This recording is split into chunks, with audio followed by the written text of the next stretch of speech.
मंगलमय मंगल करन गीत राग विज्ञान। नमो ताहि जाते भये अरहंतादि महान। करिमंगल करियो महा ग्रंथ करन को काज। जाते मिले समाज सब पावे निज पद राज। नमो अरहंताणं नमो सिद्धाणं नमो आयर्याणं नमो वज्रायाणं नमो लोये सवसाहुणम्। इस भव के सब दुख निके कारण मिथ्या भाव।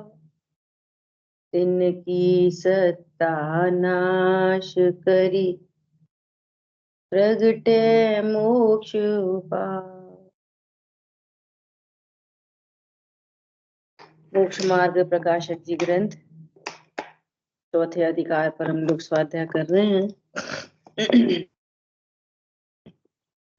मिथ्या दर्शन का स्वरूप बता रहे हैं कि मिथ्या दर्शन किसे कहना कि जहां इस जीव को प्रयोजन भूत जीवादि तत्वों के बारे में विपरीत श्रद्धान हो, वो मिथ्या दर्शन है।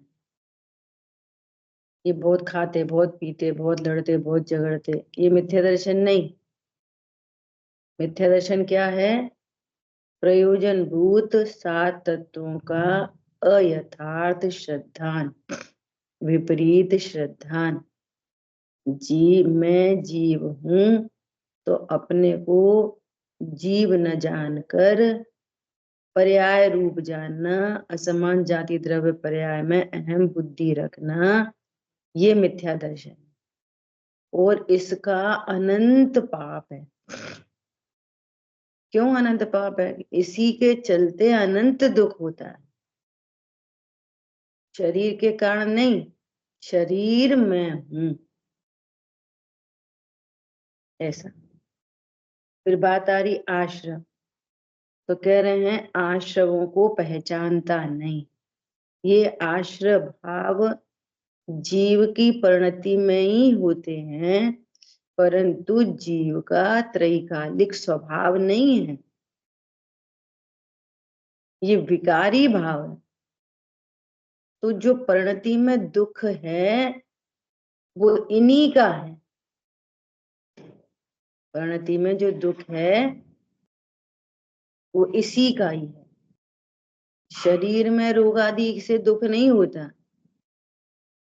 मिथ्या दर्शन, मिथ्या चारित्र, ये दुख है, यही टेंशन है, यही आकुलता है ऐसा। तो आगे पॉइंट कहा कि दुखी तो अपने मिथ्यात्वादी भावों से होता है और दुख का कारण किसी और को समझता है। दुखी तो हो रहा है अपने क्रोध से, दुखी तो हो रहा है अपने मान से, दुखी तो हो रहा है अपनी माया से, दुखी तो हो रहा है लोभ से, दुखी तो हो रहा है हास्य से। हास्य से क्या होता है? दुख। सन्नीपात के रोगी की तरह हंस रहा है। हरी बात समझ में? जैसे कोई बहुत दुखी है और नशा कर रखा है और हंस रहा है पागलों जैसा, ऐसा ये हास्य है तो अनंत दुखी और पर लक्ष्य करके हास्य उत्पन्न होता है।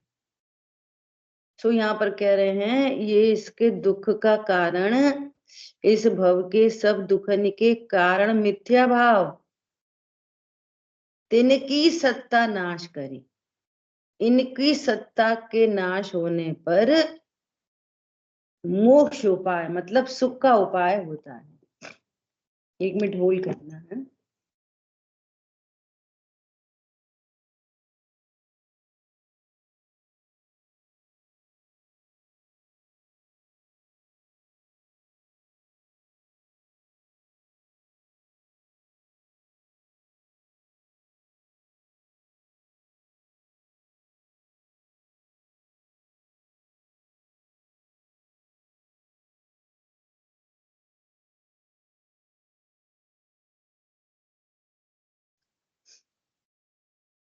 हरी बात ख्याल में?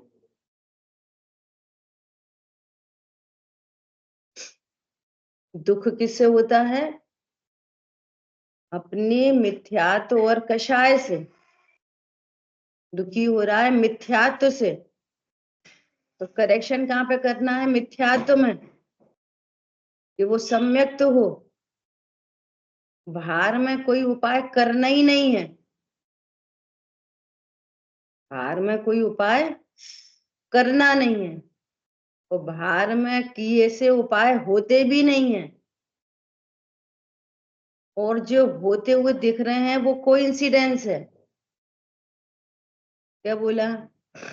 जो होते हुए दिख रहे हैं वे कोइंसिडेंस है, और अभी भी जो उपाय चल रहा है वो कषाय के बल पर हो रहा है और 6 द्रव्य का परिणमन हो रहा है। लेकिन ज्ञान ने ये स्वरूप समझ लिया कि ये उपाय नहीं है। गलती को गलती समझ लिया तो सबसे पहला चरण है उसके सुधार का। इतनी स्वाध्याय होने पर भी यदि ये पॉइंट मिसिंग है और गलती नहीं पकड़ में आ रही है, तो ऐसे ही वो 11 अंग 9 पूर्व के पाठी हो जाते हैं और बाहर में द्रव्य लिंग आ जाए किसी को। अभी ये पता नहीं चल रही है कि दुख किस बात का है। अभी परद्रव्य ही दुख का कारण दिखाई दे रहा है, तो समझना तीव्रतम मिथ्यात्व। दिल्ली बहुत दूर है, और ये भाषित होने लग जाए, क्या भाषित होने लग जाए कि अरे ये मोह है, व्यर्थ में ही अनिष्ट की कल्पना हो रही है। अरे ये मोह है, व्यर्थ में ही इष्ट की कल्पना हो रही है। समझ आई बात? तो करेक्शन स्टार्ट होएगा यदि ये बात समझ में आ जाए कि दुख मिथ्यात्व का है, दुख इष्ट अनिष्ट की कल्पना का है, दुख क्रोध से है, दुख मान से है, दुख माया से है, दुख लोभ से है। बाहर में कोई दुख नाम की चीज नहीं है, और यहां करेक्शन हो गया, और बाहर में कितना भी परिणमन हो मैं सुखी हूं।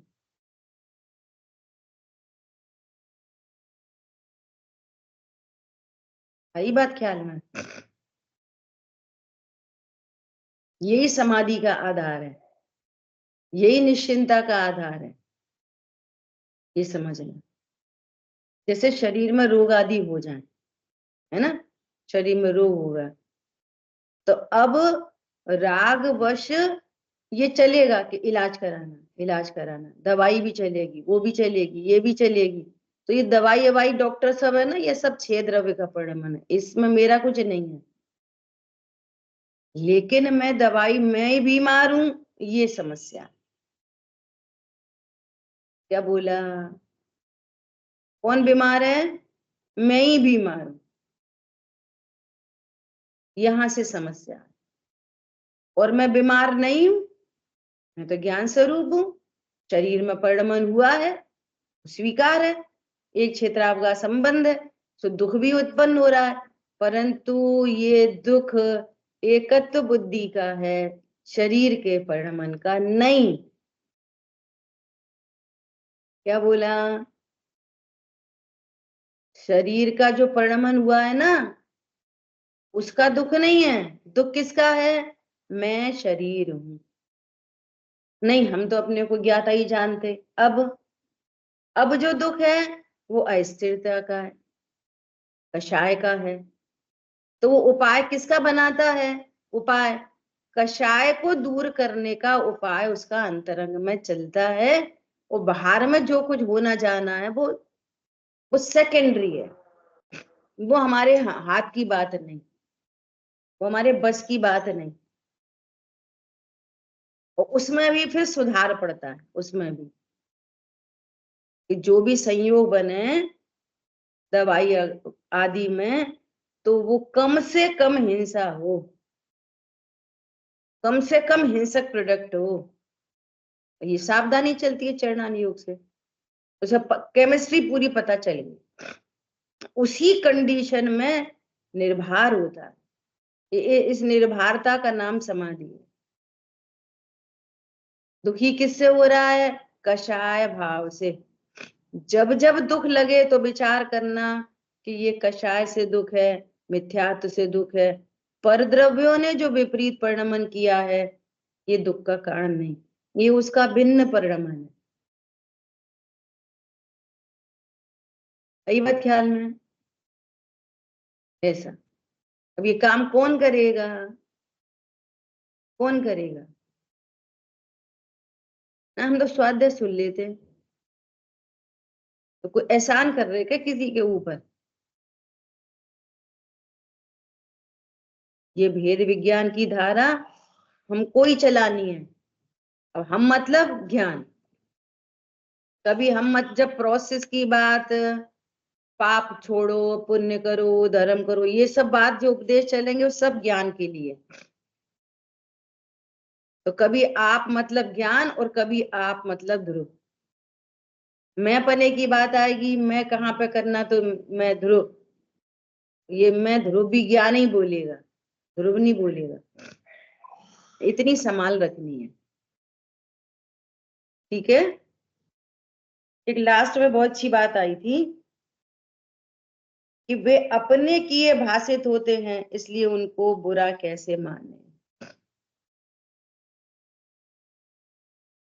टेंशन क्यों आ जाती है? अपने किए भाषित होते, भिन्नता भाषित नहीं हो रही। राग आदि में और ज्ञान में भिन्नता भाषित नहीं हो रही, अपने किए भाषित हो रहे। इसलिए वापस क्रोध से क्रोध होता है, वापस अगेन क्रोध से क्रोध, मंद कषाय से राग। क्यों? अपने किए भाषित हो रहे। नए अगेन अनंतानुबंधी राग उत्पन्न होता है। और भिन्नता भाषित हो तो, अपने किए भाषित नहीं हो रहे तो ज्ञान का गे मात्र। ये टेक्निक समझ में आ रही है? अपने किए जब तक भाषित होंगे ना, तो क्या चलेगा? स्वयं से ही द्वेष और स्वयं से ही राग, नए अनंत अनुबंधी राग द्वेष उत्पन्न हो गए। और भिन्नता भाषित हुई तो अपने को ध्रुव जाना, तो विज्ञान के गे, मेरे में कुछ नहीं हुआ, मैं परमात्मा। आनंद, तुरंत आनंद। अभी सविकल्प ज्ञान में ही आनंद है। इस सविकल्प की चर्चा भी इसमें आई है। सविकल्प, सविकल्प निर्णय में वो कैसा होता है, सम्यक दर्शन का पात्र जीव। सम्यक तो होने पर जैसा विचार चलता है वो सम्यक दर्शन से पूर्व होता है, सेम टू सेम। तो चट्टान टूट जाती है। विपरीत विचार वाला थोड़ी सम्यक को प्राप्त करेगा।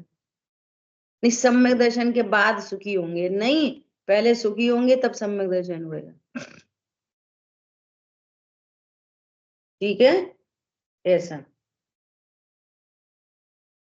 इस प्रकार आशव तत्व का अयथार्थ ज्ञान होने पर अयथार्थ श्रद्धान होता है।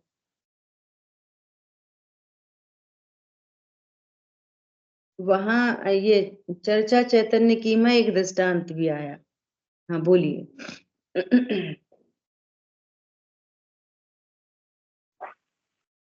अपने किए भाषित होते हैं, इसका खुलासा थोड़ा सा और कर। इसका खुलासा ये कि अपने को ज्ञान स्वरूप जाना नहीं, मेरे ज्ञान में आश्रव झलक रहा है बस। हाँ, मेरे ज्ञान में क्रोधादि भाव, रागादि भाव झलक रहे हैं बस। तो उसको ऐसा नहीं लगता कि ये झलक रहे, उसको क्या लगता है? मैंने किया, मुझे गुस्सा आ गई, मैंने गुस्सा की, कल बात करी थी, मैंने दान दिया, मैं, मुझे रोटी का भाव मैंने किया, मैंने रोटी खाई, मैंने रोटी खाई तो अजीब में चला गया, भूख मुझे ही लग रही, मैंने रोटी खाई है, कहाँ चला गया, अजीब तत्व में, रोटी खाने का भाव मुझे ही हो रहा है, ये आश्रम तत्व की भूल। दोनों को क्या समझ रहा है, मैं ही समझ रहा है, अपने किए भाषित है। मैंने क्रोध किया, मैंने दान दिया, ऐसा अपने किए बन, अपने को ज्ञान नहीं जान रहा ना, तो ज्ञेय भाषित नहीं होते, ऐसा अपने किए भाषित होते। अब तत्व ज्ञान के बल पर जब अपने किए भाषित हो ही रहे हैं, सुनना, तत्व ज्ञान उनको के, अपने ज्ञान की गे नहीं जानना, ये है भाषित होना, अपने भाषित होना। हाँ ठीक है। देखो, अभी अनादि के मोह के बल से तो वे अपने भाषित हो रहे, हो ही रहे वे तो, हाँ। है ना। और अभी तत्व ज्ञान के बल पर ये पता चला कि नहीं, ये मैं करता नहीं, मैं तो ज्ञान हूं, तो अपने भाषित भी हो रहे और तत्व ज्ञान से उनको ट्रीट भी कर रहा, नहीं नहीं ये मेरा स्वभाव नहीं, आत्मानुभूति नहीं हुई है, लेकिन उनको डिलीट करता चलता है, ये नहीं, ये तो मेरे ज्ञान के ज्ञेय हैं बस। और जब क्रोध आदि ज्ञेय हैं तो परद्रव्य तो पहले ही ज्ञेय है, उल्टा नहीं, उल्टा काम बहुत जल्दी होता है। क्या, कि जब अपनी परिणति में उत्पन्न होने वाला इतना क्लोज मैटर को ज्ञेय कह रहे हैं, तो शरीर वो तो भिन्न पदार्थ है, वो तो हमारी पर्याय भी नहीं है, तो अत्यंत अभाव है, तो अत्यंत अभाव वाली चीज तो पहले ही ज्ञेय है, वो तो पत्नी बच्चे भी ज्ञेय हैं, शरीर अपना है और क्रोध ज्ञेय है, चलेगा काम। क्या बोला, शरीर मेरा है और क्रोध कौन मेरा स्वभाव है, वो तो हो गए, तो ज्ञान के ज्ञेय हैं, और शरीर, शरीर मैं ही हूं, वो तो उनने ऐसा ऐसा बोल दी, अब क्रोध उत्पन्न हो गया, अब हम क्या करें, वो तो होने योग्य हुआ था, और वो तो ज्ञान का ज्ञेय मात्र है, कौन अपन करता है, और पत्नी तुम्हारी है, बहू तुम्हारी है, ठीक है। हमारी बात समझ में, ये गलती चलती है, बहुत बड़ी गलती, ये इसका नाम निश्चयवास है। पत्नी बच्चे मेरे हैं, शरीर मेरा है, और पर्याय ज्ञान का ज्ञेय है, तो उसने पतली रास्ता निकाल ली बचने की, पर बचता थोड़ी है, मिथ्यात्व का बंद होता रहता है, उल्टा मिथ्यात्व बंद होता है, और उल्टा उसको ज्यादा मिथ्यात्व पता क्यों होता है, ज्यादा मिथ्यात्व इसलिए होता है उसको कि तुम तो भगवान की बात को गलत समझ रहे हो, भगवान की कही हुई बात को गलत एंगल से समझ रहे हो, दूसरों को तो भगवान की बात ही नहीं सुनने मिली,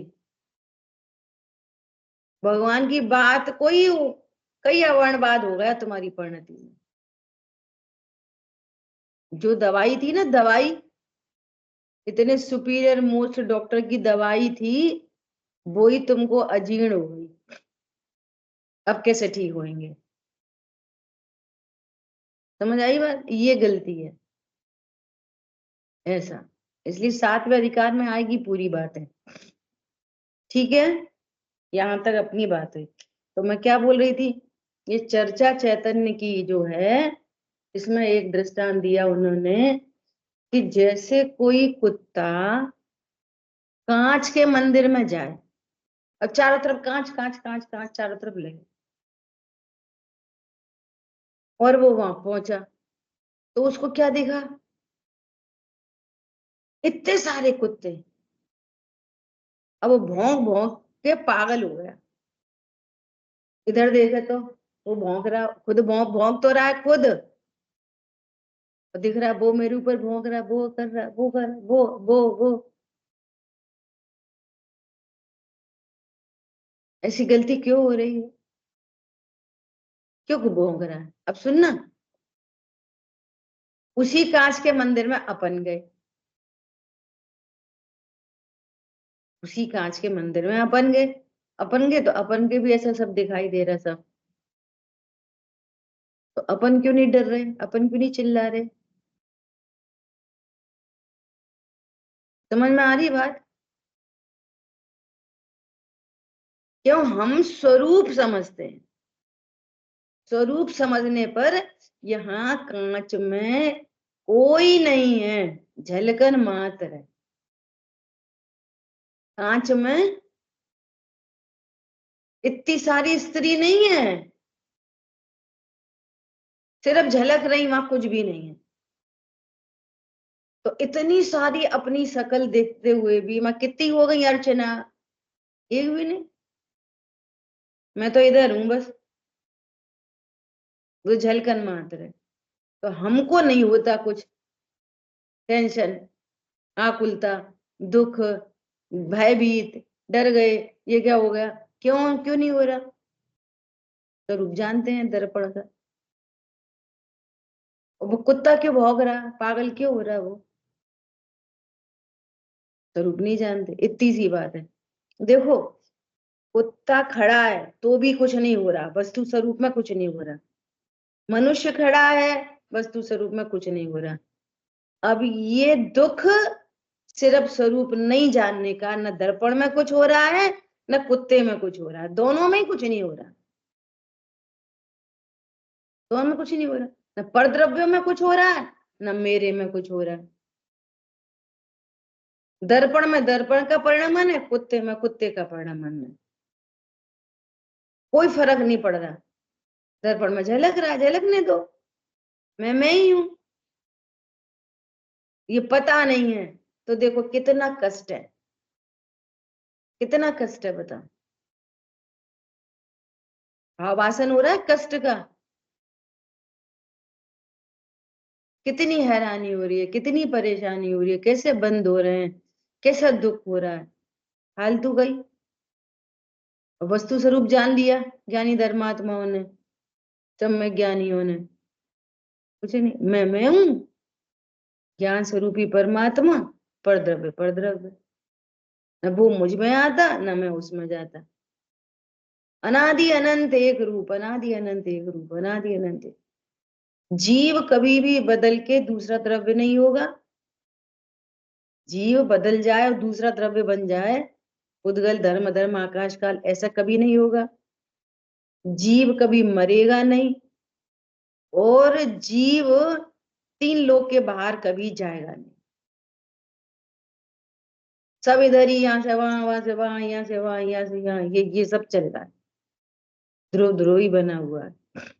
तीन लोक के बाहर जाएगा नहीं, मरेगा कभी है नहीं, दूसरा द्रव्य बन नहीं जाएगा। अपना निर्णय करके निश्चिंत हो जाओ। क्या बोला?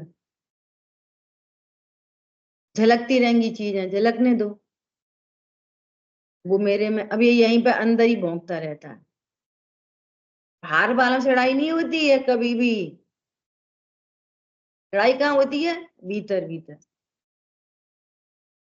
ज्ञान और राग की लड़ाई होती रहती है, झलकन और ज्ञान की लड़ाई होती रहती है, बाहर वालों से नहीं लड़ता। वो बाहर वालों से लड़ता दिखाई देता है ना, जो भाषा वर्णा के परिणमन में, वो होता है 5 मिनट, 10 मिनट, 2 मिनट, और 24 घंटे की लड़ाई है वो भीतर। क्या? ऐसे ही 24 घंटे की निश्चिंता है भीतर, बाहर से निश्चिंता भी नहीं।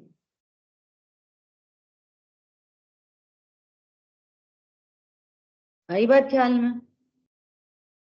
ऐसी टेक्नोलॉजी है। अब देखो, बंध तत्व संबंधी अयथार्थ श्रद्धा, थोड़ा ध्यान से सुनना। बंध तत्व की थोड़ी चर्चा करनी है, खास चर्चा करनी है। देखो यहाँ पर क्या कह रहे हैं, आश्रव तत्व में कि जीव को मोह के उदय से मिथ्यात्वादी भाव होते हैं। मैंने पहले भी हिंट की थी कि यहाँ आश्रव की चर्चा तो जीव के भावों से है और बंध की चर्चा द्रव्य बंध से है। ये खास बात है यहाँ पे। बाकी जैसे भाव आश्रव है वैसे ही भाव बंध है। तो उसको समझने के लिए राग आदि की उत्पत्ति भावाश्रव और राग आदि की कंटिन्यूटी भाव बंध। दुख की उत्पत्ति और दुख का बना रहना ये भाव बंध। अब सुनना, एक समय में भाव आश्रव और दूसरे समय में भाव बंध, ऐसा नहीं। उसी समय भावाश्रव और उसी समय भाव बंध, आगे पीछे नहीं है। एक समय का भी भेद नहीं है शांतनु जी, एक समय का ही भेद नहीं है।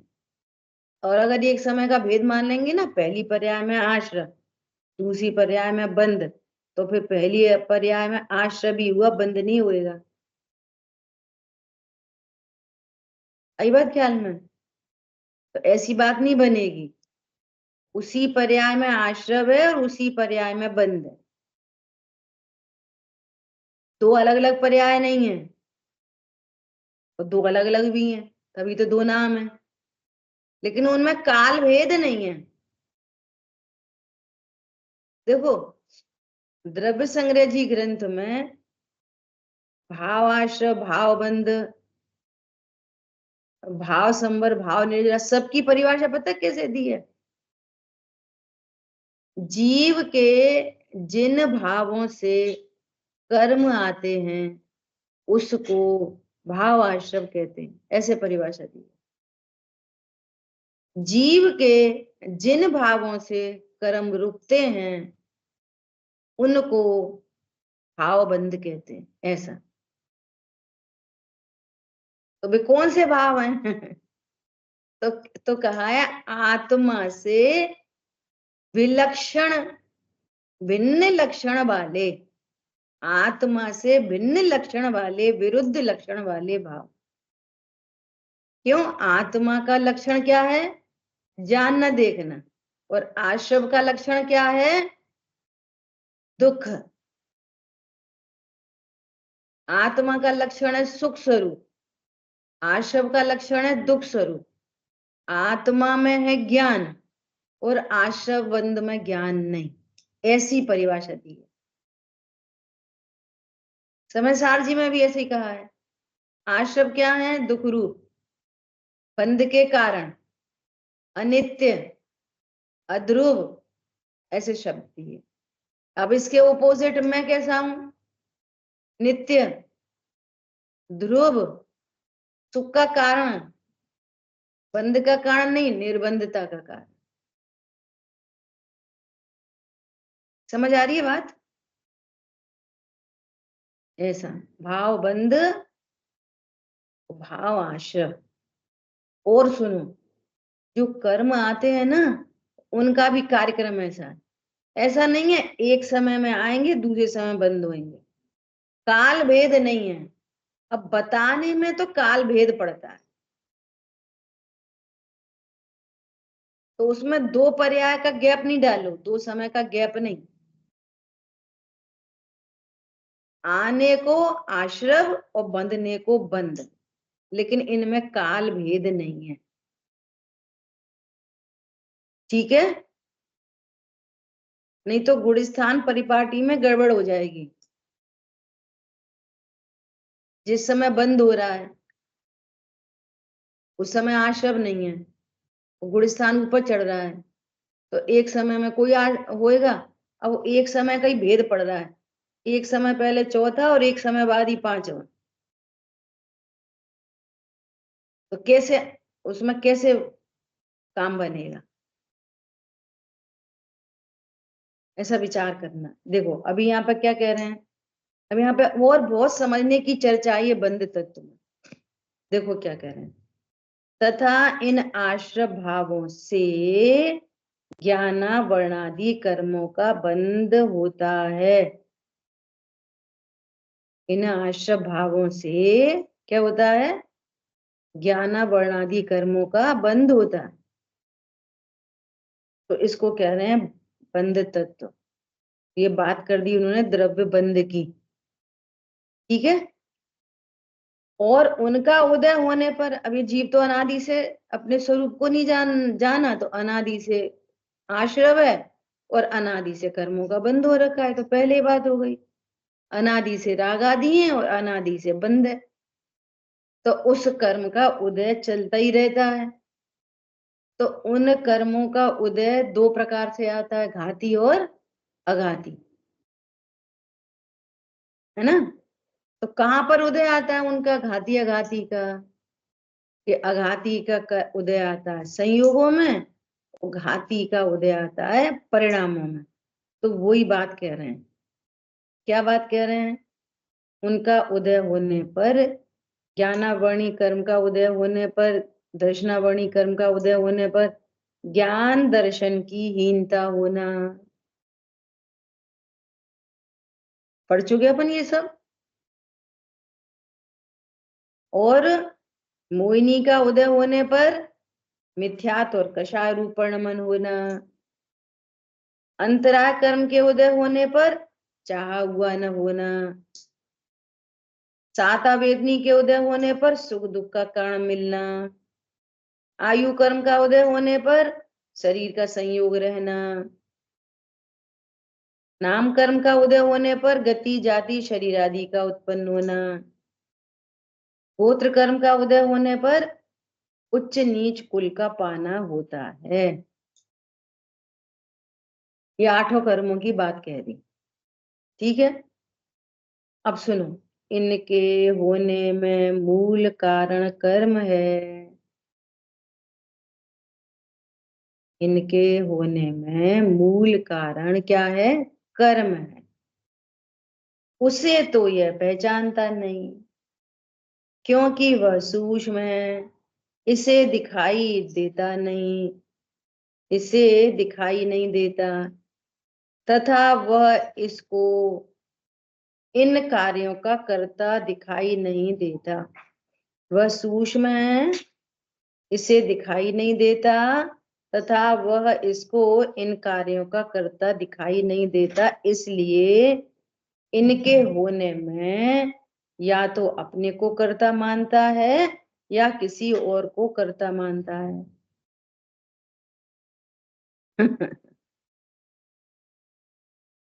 समझ में आ गई बात? अब देखो फिर से, अनादि से रागादि भाव है और अनादि से बंधन हो रखा है। और प्रति समय, हर समय, कोई एक समय बाकी नहीं होता जब कर्म का उदय न हो। ये आठों के आठों कर्म का उदय लगातार चलता है। तो इनका, इन कर्मों का जीव की परिणति के साथ निमित्त नैमित्तिक संबंध है। तो ज्ञानावणी दर्शनावणी का उदय होएगा ना, तो ज्ञान कम होएगा या ज्यादा होएगा, ये ना देखो। अब इसी कंडीशन में स्वयं कौन है ये पता नहीं है। तो स्वयं तो अभी भी ध्रुव है। कोई ध्रुव में तो कर्म का उदय आता नहीं। कर्म का निमित्त नैमित्तिक संबंध किससे बनता है? या तो संयोगों से और या फिर परिणामों से। तो न मैं तो संयोग हूं और न मैं परिणाम मात्र हूं। भले ही परिणाम मेरी पर्याय में, परंतु मैं पर्याय जितना तो नहीं हूं। अरे समझ में आ रही है नहीं आ रही है बात? हालांकि पहले बहुत हो चुकी है। समझ में आ रही है बात? इनके होने में जीव की पर्यायों के साथ निमित्त नैमित्तिक संबंध है। अब इसको ये पता नहीं है कि कर्म तो है सूक्ष्म। अब इसको पता नहीं है कि इसी समय, जिस समय मुझे कम ज्ञान है, इस समय ज्ञानावणी कर्म का उदय है। और जब बहुत अधिक ज्ञान है तो ज्ञानावणी कर्म का क्षयोपशम है। ये पता नहीं है। और जब ज्ञान कम हो कि ज्यादा हो, मैं तो ध्रुव हूं, न कम ज्ञान से मुझे कुछ फर्क पड़ता, न ज्यादा ज्ञान से फर्क पड़ता।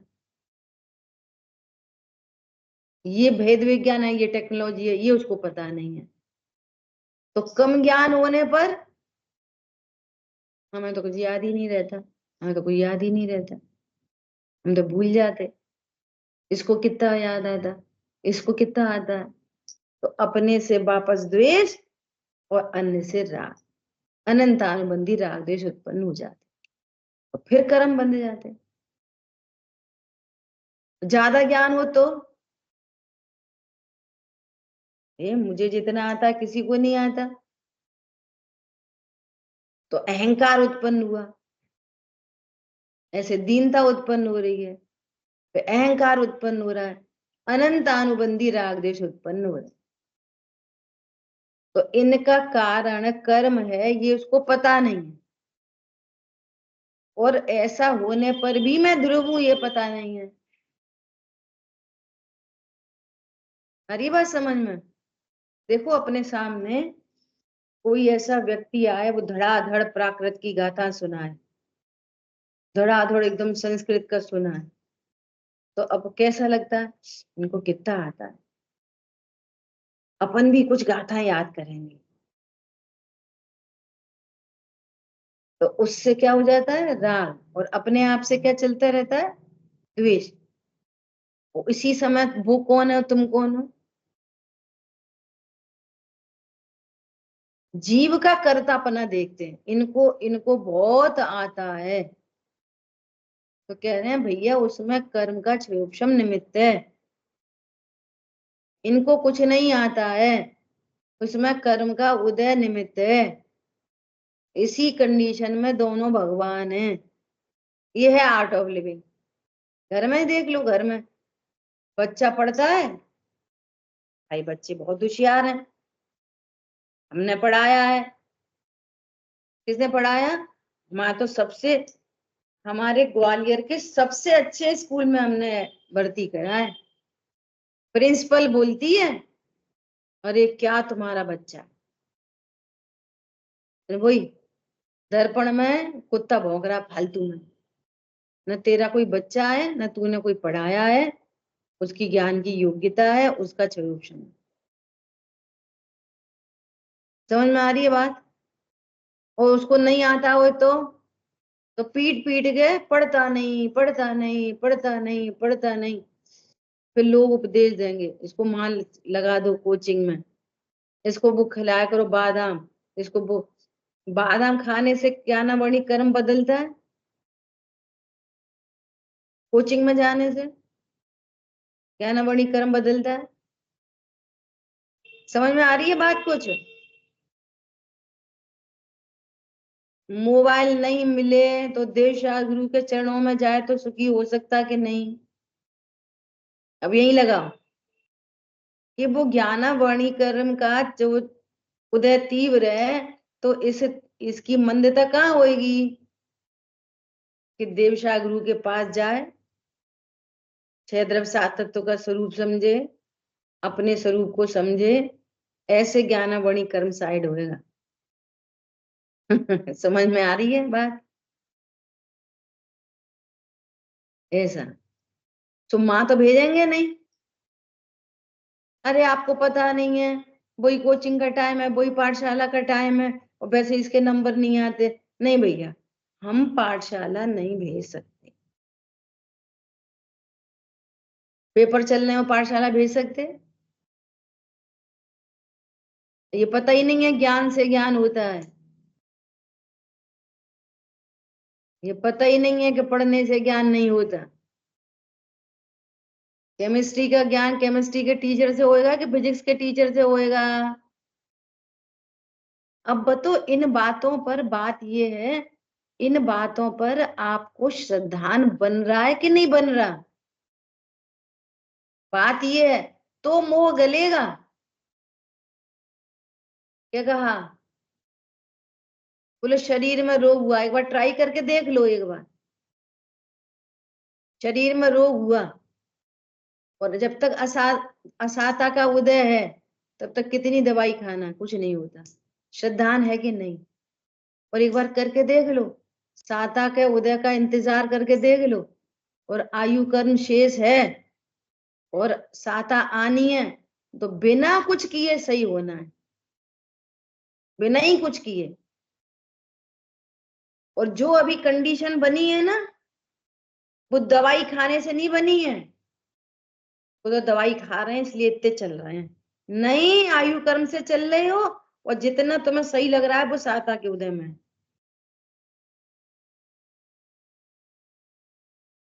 इसका नाम है बंध तत्व का श्रद्धान। कर्म सूक्ष्म है, वे दिखाई नहीं देते, वे दिखाई दे रहे हैं डॉक्टर, वे दिखाई दे रही हैं दवाइयां, न साता वेदनी दिखाई दे रहा, न आयु कर्म दिखाई दे रहा, कुछ नहीं दिखाई दे रहा, वे सूक्ष्म है, कर्म दिखाई देते नहीं है। और इनके होने में नहीं होने में या तो अपने को दोष देता, नहीं दूसरे को दोष देता। मान लिया खांसी तेज हो गई, और कर्म तो दिखाई नहीं, पॉइंट पकड़ना, ये बहुत गंभीर बात है। तेज खांसी हो गई, उनने बोला कि तुम बाजार की दवाइयां बंद कर दो, हम आपको दे रहे हैं एक काढ़ा, या कुछ भी, या कोई दूसरा डॉक्टर बता दिया, कुछ भी, है ना। अब मान लिया उसकी खांसी और तेज हो गई, तो कर्म सूक्ष्म है, वे तो दिखाई देते नहीं। असाता का उदय तीव्र आ गया, और वो आना ही था, तो ये क्या करेगा, इनने कही थी, दूसरे को दोष देगा, इनने कही थी, इनने कही थी, वो तो इन्होंने कही थी, वो हमने फालतू में दवाई छोड़ दी, इन्होंने कही थी, इनने कही थी। और किसी ने नहीं कही हो, खुद ही ने प्लानिंग बनाई हो, तो अपने को दोष देगा, क्या देगा, मैंने सोचा था ऐसा करके देख लें, और पूरे घर वाले चढ़ जाएंगे तुम्हारे ऊपर, पूरे के पूरे, बस चले थे बड़े करने, चले थे बड़े करने, तुम नरक चले जाओ तो क्लैपिंग करेंगे, सुखी रहो यजमान, सुखी रहो, सुखी रहो। और नरक जाओ, कोई ऊंची आगे बढ़ाने की बात करेगा तो ए तुम मंदिर जाने लग गए, ये कब से करने लग गए। समझ में आ रही है बात। होटल जाओ तो कोई दिक्कत नहीं, आ रही है बात ख्याल में। छोटे से बच्चे को अगर ऐसा बोलो कि नहीं बेटा अपन रात में नहीं खाते, सब पूरे घर भर तो क्या पूरी समाज सब पीछे पड़ जाएंगे, इतने से बच्चे को रात में नहीं देते, इतने से बच्चे को, हाँ इससे कौन धर्म होता, इससे कौन धर्म होता, इतने छोटे, वो रात में खाए, पिज्जा खाए, बर्गर खाए तो कोई समस्या नहीं। पॉइंट पकड़ में आ रहा है, श्रद्धा नहीं इन बातों का। देखो इस सत्य घटना बता रही, एकदम सत्य घटना, फिरोजाबाद की घटना है, सत्य घटना है। एक व्यक्ति थोड़ा उद्दंड था, ऐसा होते ना कोई लड़ाई झगड़े करने वाले, कुछ ऐसा, हर बात में झगड़ा, हर बात में। तो वो फिरोजाबाद में एक मुनिराज आए, मुनिराज ने उसको नियम दिला दिया। क्या दिला दिया, कि भाई तुम है ना रोज अभिषेक प्रक्षाल किया करो, कुछ भी करो, कहीं हो किस दुनिया में कहीं हो, तुमको नियम है एक पूजा प्रक्षाल करना। तो उसने इमोशनलिटी में लिए तो लिया नियम। अब जो उसके साथ वाले थे ना उसको चिढ़ाने लगे, है तू बड़ा पूजा करने लग गया, बड़ा पुजारी, ए तू बड़ा अभिषेक करने लगा, बड़ा पुजारी। तो उसको है ना अपने आप में दीनता आने लग गई। समझ में आ रही है बात। ये सब के सब मेरा मजाक बनाते हैं, ये सच्ची घटना है। बोले कहाँ, मैं तो ऐसा, वो कहाँ मैं मंदिर जाने लगा, उसको अपने ऊपर ही शंका होने लग गई कि ये कुछ गलती हो गई, पूरी दुनिया उसको चिढ़ाने लगी, उसके दोस्त। सुमत जी भाई साहब का आना हुआ फिरोजाबाद में, तो वो बोला, हम भाई से हमारे सुनते हैं जो मुन्ना भैया, उनको बोला कि तुम है ना, ये पंडित जी आए हैं, गुरु जी, तुम मेरे से जो मैंने नियम लिया, ये नियम उतरवा दो इनसे। खुद तो उतार नहीं पा रहा। सोच रहा मैं उतारूंगा तो कोई और गड़बड़ हो जाएगी, तो ये गुरुजी आए हैं, इनसे मेरा नियम उतरवा दो। क्यों सब लोग मुझे चिढ़ाते हैं, जी आ गए भाई साहब, सुनाओ। हाँ जी, आप सुना रहे हो आगे की घटना। अब क्या हुआ, भाई इनने भाई जी से बोला, भाई जी ऐसी ऐसी बात है। तो भाई जी बोले कि तुम ऐसा करो, उसको स्वाध्याय में लाओ। उसको बोलो कि नियम तो हमारा उतर जाएगा, पर तुम पहले 5 दिन स्वाध्याय में आओ। तो स्वाध्याय में आए और सबसे आगे लाइन में बैठ जाए कि ये मुझे देखते रहे और मेरा नियम उतार दें। 5 दिन उसने प्रवचन सुने और हो गया काम खत्म। और वो ऐसा, और भाई जी तो है ही है, भाई जी को देख के पता नहीं कितने लोग कन्वर्ट हुए हैं। उसके बाद जहां जहां भाई जी जाते वो सब छोड़ दी उसने, अपनी अंडली मंडली। जहां वे जाते उनके साथ जाता। मैं तो भैया अब इनके साथ ही रहूंगा। ये सत्य घटना है। तो अपनी बात तो क्या चल रही है कि ये जो बाहर में सब कुछ हो रहा है ना, एक तो बाहर में एक और बहुत गड़बड़ी चलती है। क्या गड़बड़ी चलती है? सही बात है, वो तो पुण्य का उदय आएगा, फिर पाप का उदय आएगा। जीवों को धर्म मार्ग में लगाने के लिए भी पुण्य पाप के उदय की चर्चा चलती है। बिल्कुल बाल बुद्धियों को क्या, मंदिर आया करो पुण्य बंधेगा। अब इसको बहुत गंभीरता से विचार करो कि ये पुण्य और पाप का उदय कहां पर आएगा। कहां पे आएगा पुण्य पाप का उदय? शरीर और संयोगों में। भैया भगवान की पूजा करो पुण्य का उदय आएगा, तो पुण्य के उदय से सुखी हो जाओगे। दुख तो कषायों का है, दुख तो मिथ्यात्व का है। इधर पाप का उदय और इधर ही पुण्य का उदय। कहां पर पुण्य पाप का उदय कहाँ आता है? शरीर और संयोगों में, जिनका मेरे से अत्यंत अभाव है। तो कहीं ना कहीं पुण्य के उदय की मिठास, और जिसको पुण्य के उदय की मिठास है, समझ लो उसको संसार की मिठास है। उसको भोक्तृत्व बुद्धि है, उसको कर्तृत्व बुद्धि है, मिथ्या दृष्टि है। समझ में आ रही है? अरे आपको बहुत पुण्य का उदय आने वाला है तो प्रसन्न हो गए। तो पुण्य का उदय कहाँ पे आएगा? शरीर में आएगा या संयोगों में आएगा? ये जो लिखा है क्या क्या, सुख दुख के कारण मिलना, शरीर संयोग रहना, गति जाति शरीर का उत्पन्न होना, उच्च नीच उच्च कुल का पाना। पॉइंट समझ में आ रहा है? ऐसा।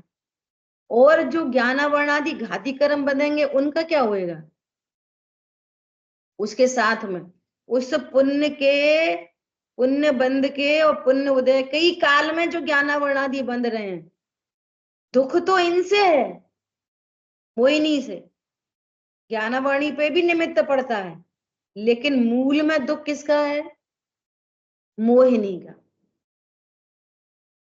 मोहिनी क्या है? कि कर्म के उदय से इफेक्टेड होना, ये मोहिनी है। समझ में आ रही है बात? तो बाहर में जो कोई भी परिणमन हो रहा है, उन परिणमन में कर्म निमित्त है और कर्म सूक्ष्म है। यहाँ पे क्या कहा था कि इनको दुख का कारण माने और कर्म बंधेंगे तो फिर आश्रम से विरक्त हो। तो आश्रम का निर्णय नहीं कि ये जो परिणाम है ये बंध के हेतु है, और यहाँ बंध का निर्णय नहीं। क्या पीछे कहा था ना कि इन भावों का जैसा फल आता है वैसा भाषित नहीं होता,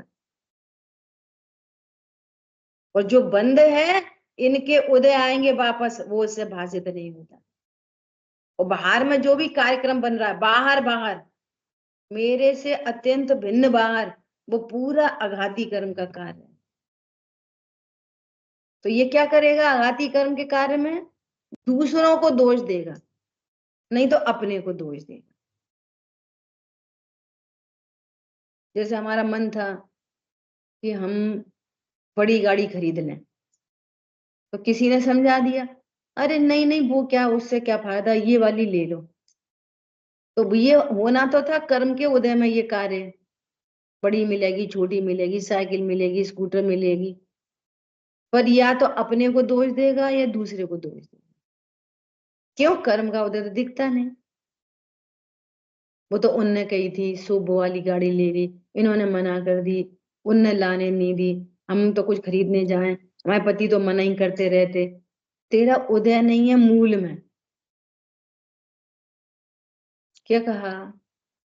कोई पत्नी बहुत खर्चा करे तो उसका उदय है मूल में, उसको इतने संयोग बनने हैं, उसकी गाड़ी, साड़ी, उसकी लग्जरी, उसके डायमंड, उसके सोना चांदी, जो कुछ भी। तुम बहुत खर्चा करती, बहुत खर्चा करती, या तो अपने को दोष देगा नहीं तो दूसरे को दोष देगा। तो कर्म के उदय का भी इसको श्रद्धा नहीं, ये कह रहे हैं। समझ आई बात? साता, असाता, आयु, कर्म, और क्या क्या, शरीर, शरीर आदि में जो भी कार्यक्रम बन रहा है, हमने तो वो खा लिया, ऐसे बोलते रहेंगे आपस में। अरे वो खटाई खा ली थी इसलिए खांसी हो गई। खटाई से खांसी नहीं होती कोई को, जब तक असाता नहीं हो तब तक।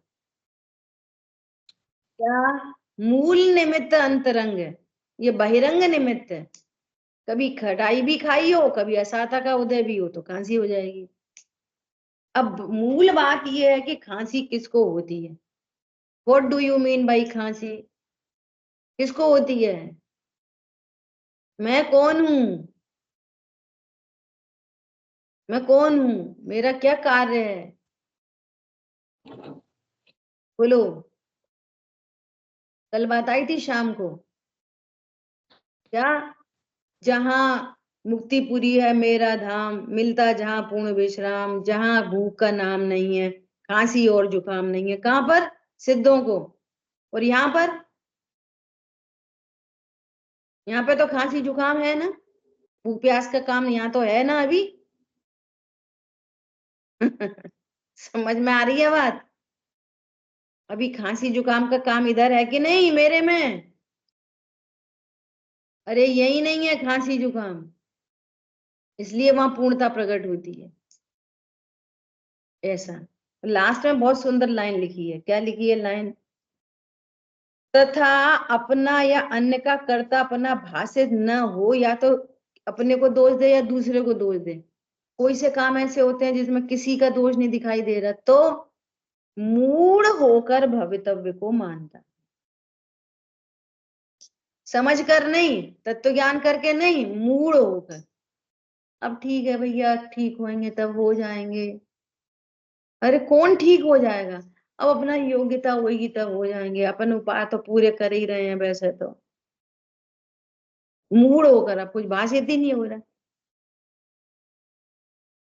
अब ठीक है, पढ़ लेंगे तब पढ़ लेंगे जब ज्ञानावरणी कर्म का उदय होएगा, तब पढ़ लेंगे। मूड होकर भवितव्य को विचारता है। अरे बात ख्याल में, ये बंद तत्व संबंधी भूल। समय हुआ है शेष चर्चा बना दी। जिन वाणी के ज्ञान से सूझे लोकालो, सो वाणी मस्तक नम सदा दे तुम दो। बोलिए द्वारशांग मई जिनवाणी माता की जय। जय जिनेन्द्र सभी को।